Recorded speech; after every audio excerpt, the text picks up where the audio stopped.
MTV news Kannada ವಾಹಿನಿಗೆ ಸ್ವಾಗತ. ಇಂದಿನಿಂದ ಉತ್ತರ ಕರ್ನಾಟಕ ಭಾಗದ ಅಭಿವೃದ್ಧಿ ಬಗ್ಗೆ ಚರ್ಚೆ ಮಾಡಲಾಗುತ್ತೆ. ಉತ್ತರ ಕರ್ನಾಟಕದ ಬಗ್ಗೆ ವಿಶೇಷ ಒತ್ತು ಕೊಡಲಾಗುತ್ತೆ. ಸಿಎಂ ಜೊತೆ ಈ ಬಗ್ಗೆ ಚರ್ಚೆ ಮಾಡ್ತಿದ್ದೀವಿ. ಅತ್ಯಂತ ಪರಿಣಾಮಕಾರಿಯಾಗಿ ಉತ್ತರ ಕರ್ನಾಟಕ ಭಾಗದ ಬಗ್ಗೆ ಚರ್ಚೆ ಆಗಲಿದೆ ಎಂದು ಸಚಿವ ಎಚ್.ಕೆ. ಪಾಟೀಲ್ ಹೇಳಿದ್ದಾರೆ. ಬೆಳಗಾವಿಯಲ್ಲಿ ಮಾಧ್ಯಮಗಳ ಜೊತೆ ಮಾತನಾಡಿದ್ರು. ಉತ್ತರ ಕರ್ನಾಟಕ ಅಭಿವೃದ್ಧಿ ವಿಚಾರದಲ್ಲಿ ಈ ಹಿಂದಿನಿಂದಲೂ ಅನ್ಯಾಯ ಆಗುತ್ತಲೇ ಇದೆ. ನಂಜುಂಡಪ್ಪ ವರದಿ ಪ್ರಕಾರ ಈವರೆಗೂ ಕಾರ್ಯಕ್ರಮ ಮುಂದುವರಿಸಿಕೊಂಡು ಬರಲಾಗ್ತಾ ಇದೆ. ಆ ಎಲ್ಲ ಕಾರ್ಯಕ್ರಮಗಳನ್ನ ಸರ್ಕಾರ ಮುಂದುವರಿಸಿಕೊಂಡು ಹೋಗುತ್ತೆ. ಈಗಾಗಲೇ ಸಾಹಿತ್ಯ ಸಮ್ಮೇಳನ ಹಿನ್ನೆಲೆ ಮೊದಲೇ ಅಧಿವೇಶನ ನಿಗದಿಪಡಿಸಲಾಗಿತ್ತು. ಹಾಗಾಗಿ 19ರಂದು ಅಧಿವೇಶನ ಮುಕ್ತಾಯಗೊಳಿಸಲಾಗ್ತಾ ಇದೆ. ಈ ಹಿನ್ನೆಲೆ ನಾವು ಯಾವುದೇ ಪಲಾಯನ ಮಾಡುವ ಪ್ರಶ್ನೆ ಇಲ್ಲ. ಸರ್ಕಾರದ ಹಗರಣಗಳ ಬಗ್ಗೆ ವಿಪಕ್ಷಗಳು ಯಾವುದೇ ಆರೋಪವನ್ನು ಕೂಡ ಮಾಡಿಲ್ಲ. ಅಧಿವೇಶನದಲ್ಲಿ ಈ ಬಗ್ಗೆ ವಿಪಕ್ಷಗಳು ಚರ್ಚೆಯೂ ಕೂಡ ಮಾಡಿಲ್ಲ.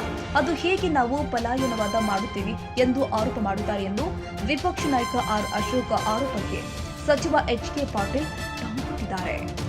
ಮುಖ್ಯಮಂತ್ರಿಗಳ ಜೊತೆಗೆ ಚರ್ಚೆ ಮಾಡ್ತಾ ಇದ್ದೀವಿ, ಚಿಂತನೆ ಮಾಡ್ತಾ ಇದ್ದೀವಿ.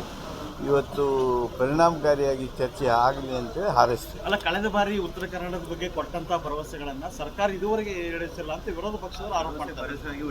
ಯಾವ ಅವನು ಈಡೇರಿಸಿಲ್ಲ, ಅವನ್ನ ಅವ್ರು ಎತ್ತಿ ತೋರಿಸ್ಲಿ, ಅದಕ್ಕೆ ಏನು ಉತ್ತರ ಹೇಳಬೇಕು ಅಥವಾ ಅವುಗಳಿಗೆ ಏನು ಕಾರ್ಯಕ್ರಮ ರೂಪಿಸಬೇಕು. ಉತ್ತರ ಕರ್ನಾಟಕಕ್ಕೆ ಆಗಿರ್ತಕ್ಕಂಥ ಅನ್ಯಾಯ ಇದು ಮೊದಲಿಂದನೂ 2000 ಇಸ್ವಿಯೊಳಗೆ ಅಂದರೆ 1999ರಿಂದ 2003ರಲ್ಲಿ ಏನು ಸರ್ಕಾರ ಇತ್ತು, ಆವಾಗ ನಂಜುಂಡಪ್ಪ ವರದಿ ಪ್ರಕಾರ ಕಾರ್ಯಕ್ರಮಗಳನ್ನು ರೂಪಿಸಿದ್ವಿ. ಅವನ್ನು ಮುಂದುವರಿಸ್ಕೊಂಡು ಬರಲಾಗಿದೆ.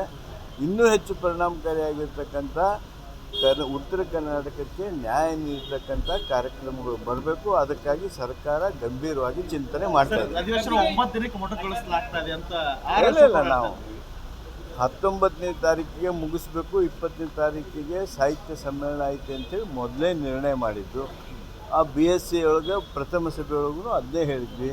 ಅವ್ರದ್ದು ಅದಕ್ಕೆ ಒಪ್ಪಿಗೆ ಇದೆ. ಆದ್ದರಿಂದ ನಾವು ಮೊಟಕುಗೊಳಿಸುವಂಥ ಪ್ರಶ್ನೆ ಇಲ್ಲ. ಇದು ಪಲಾಯನವಾದ ಅಂತ ಅವರು ಆರೋಪ ಮಾಡ್ತಾ ಇದ್ದಾರೆ. ಸರ್ಕಾರದ ಪಲಾಯನವಾದ. ಎದಕ್ಕೆ ಪಲಾಯನವಾದ?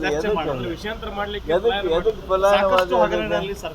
ಎಲ್ಲಿ ಒಂದು ಹಗರಣದ ಇವತ್ತಿನವರೆಗೂ ಒಂದು ವಾರ ಯಾರು ನೀವು ಹೇಳ್ತೀರಲ್ರಿ, ಅವ್ರು ಯಾರು ಹೇಳ್ಬೇಕಲ್ಲ ಅವನ್ನ. ವಿಧಾನಸಭೆ ಹೇಳ್ತೀನಿ, ವಿಧಾನಸಭೆ ವಿಧಾನ ಪರಿಷತ್ತು ಇರೋದು ಅಲ್ಲೈತಿ. ಅದು ಅಲ್ಲಿ ಅಂತ ಹೇಳ್ಬೇಕಲ್ಲ, ಅಲ್ಲಿಂದ ಬರೀರಿ ನೀವು.